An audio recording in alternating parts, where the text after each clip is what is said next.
Fox News Washington correspondent Rich Edson has the latest on the Capitol riot aftermath on Special Report. Real-time. Host Bill Maher on Friday night addressed the death of Ashli Babbitt, the Air Force veteran from California who was fatally shot inside the Capitol on Jan. 6.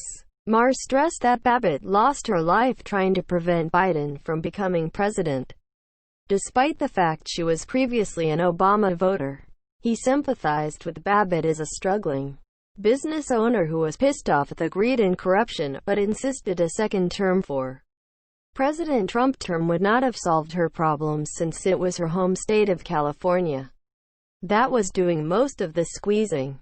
In order to keep her business afloat, she resorted to a short-term loan with an interest rate of 169%. That's right. She was being charged 169% interest and went to Washington so she can chant "Stop the Steal."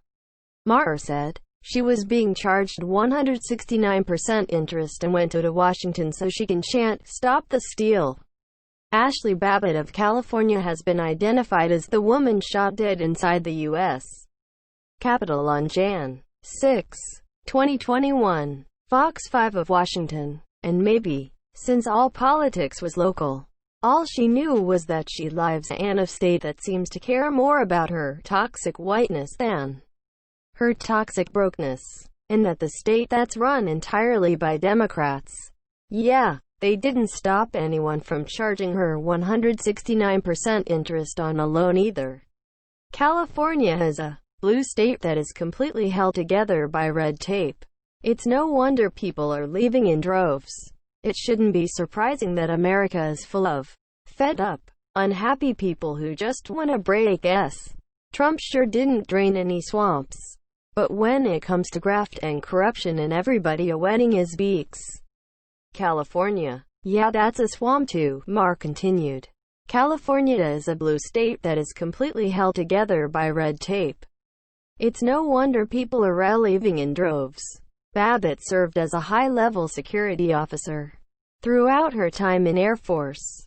Military records show that she held an E4 Senior Airman rank, having entered active duty in April 2004 and served in Iraq and Afghanistan. Her last active duty station was Dyess Air Force Base in Texas, where she held the title of Security Forces Controller before leaving the military in 2008.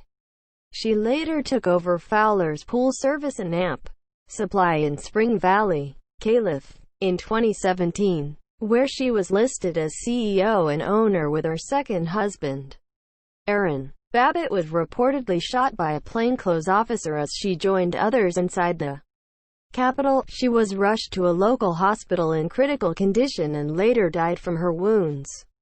An investigation into her death is continuing, authorities have said. Fox News' Hollie McKay contributed to this story.